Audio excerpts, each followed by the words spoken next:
No PUC no fuel उपकरण प्रभावीपणे राबविणार परिवहन मंत्री प्रताप सरनाईक।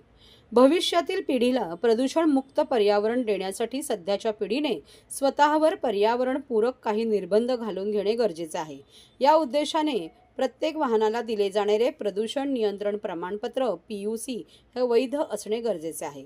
अवैध प्रमाणपत्र निर्मितीची साखळी पूर्णतः बंद झाली पाहिजे। यासाठी भविष्यात प्रत्येक पेट्रोल पंपावर नो पीयूसी नो फ्युएल उपक्रमाची अंमलबजावणी सक्तीने करण्यात यावी असे निर्देश परिवहन मंत्री प्रताप सरनाईक यांनी दिले आहे। या अनुषंगाने परिवहन आयुक्त कार्यालयात आयोजित बैठकीत परिवहन मंत्री बोलत होते। या बैठकीला परिवहन आयुक्त विवेक भीमनवार, सहसचिव परिवहन राजेंद्र होळकर यांच्यासह वरिष्ठ अधिकारी उपस्थित होते।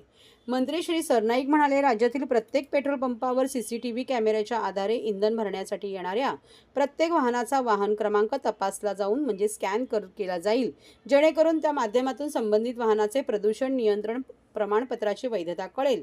जर त्या वाहनाचे प्रदूषण नियंत्रण प्रमाणपत्र वैध नसेल तर त्या वाहनाला इंधन दिले जाणार नाही। तथापि त्याच पेट्रोल पंपावर प्रदूषण नियंत्रण प्रमाणपत्र ताबडतोब काढून घेण्याची व्यवस्था देखील केली जाईल, जेणेकरून वाहन चालकांची गैरसोय होणार नाही। या प्रदूषण नियंत्रण प्रमाणपत्राला युनिट आयडेंटिटी UID असणार आहे। त्यामुळे प्रदूषण नियंत्रण प्रमाणपत्राची वेळोवेळी वैधता तपासणी केली जाऊ शकते।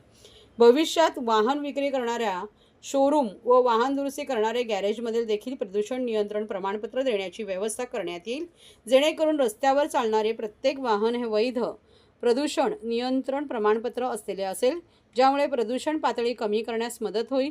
त्याचबरोबर सध्या अवैध पद्धतीने प्रदूषण नियंत्रण प्रमाणपत्र काढणाऱ्या टोळीचा पर्दाफाश करण्यासाठी मोठा परिवहन विभागाने धडक मोहीम राबवली आहे, अशी सूचनाही परिवहन मंत्री प्रताप सरनाईक यांनी यावेळी केली। या बैठकीत परिवहन विभागाच्या कार्यालयामध्ये आगीची पूर्वसूचना देणारी यंत्रणा लावणे, परिवहन भवन बांधकाम आदी बाबींचा आढावाही परिवहन मंत्री श्री सरनाईक यांनी घेतला आहे।